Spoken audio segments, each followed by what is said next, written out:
kami mahasiswa dari Fakultas Kelurahan dan Ilmu Pendidikan, program studi pendidikan sejarah Universitas Nusa Cendana Kupang.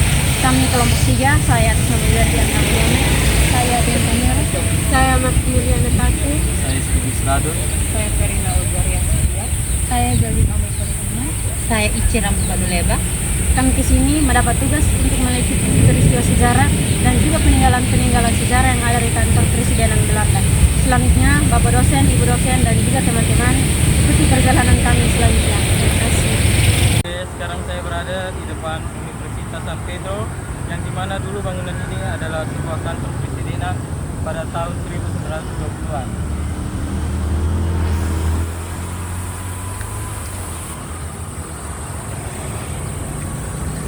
Sebuah bangunan tua berdiri di Jalan Soekarno, Kelurahan Lahilai, Besikopan, Kecamatan Kota Lama, Kota Kupang, Nusa Tenggara Timur.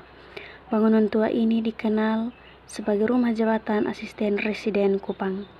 Bangunan ini telah berdiri sejak abad ke-17.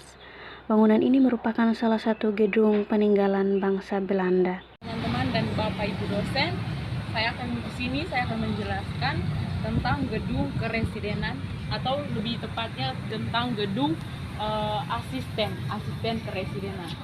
Untuk itu mari kita lihat di dalam. Kita mulai dari sini.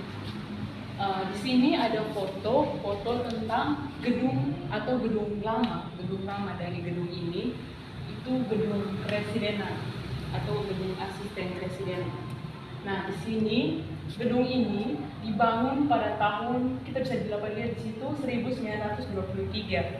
Nah, gedung ini fungsinya itu sebagai tempat atau museum tempat peninggalan sejarah dari gereja. Nah, untuk tempat peninggalannya kita bisa dapat lihat di dalam. Baik, kita akan melihat bagian dalam dari gedung tersebut. Baik, jadi ini adalah kamar-kamar dari gedung tersebut. Ada bagian dalam.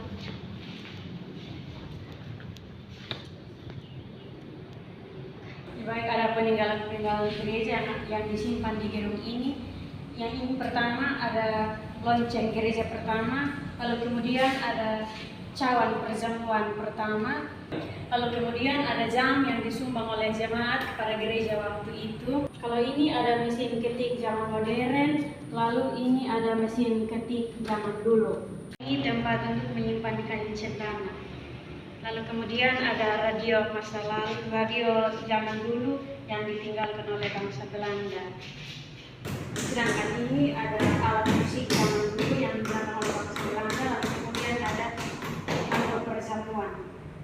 Oke, jadi baik, saya akan menjelaskan sedikit tentang ini para pemimpin pada zaman Belanda dari ini tahun 1819 sampai sekarang ini. Inilah mereka.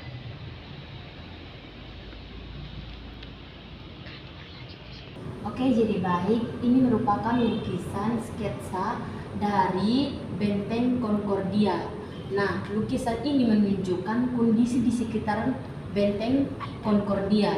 Gedung kebaktian pertama Jemaat Kota Kupang didirikan di dalam kompleks Benteng Concordia.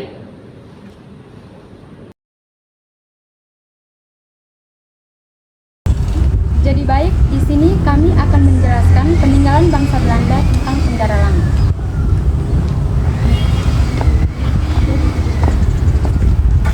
Masyarakat Kelurahan Air Mata, Kecamatan Kota Lama menyebut penjara ini sebagai penjara lama.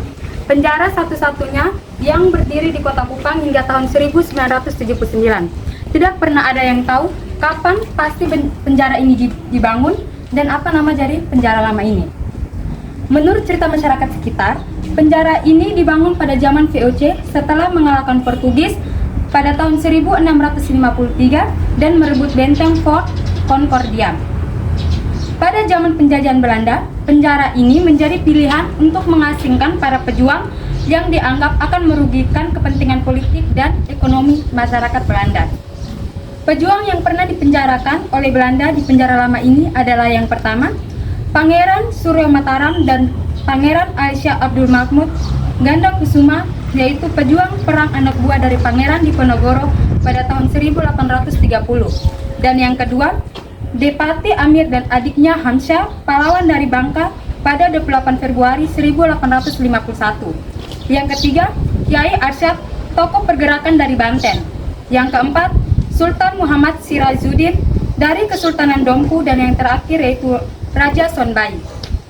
Penjara lama ini dibiarkan terbengkalai dan tidak terurus oleh dinas terkait.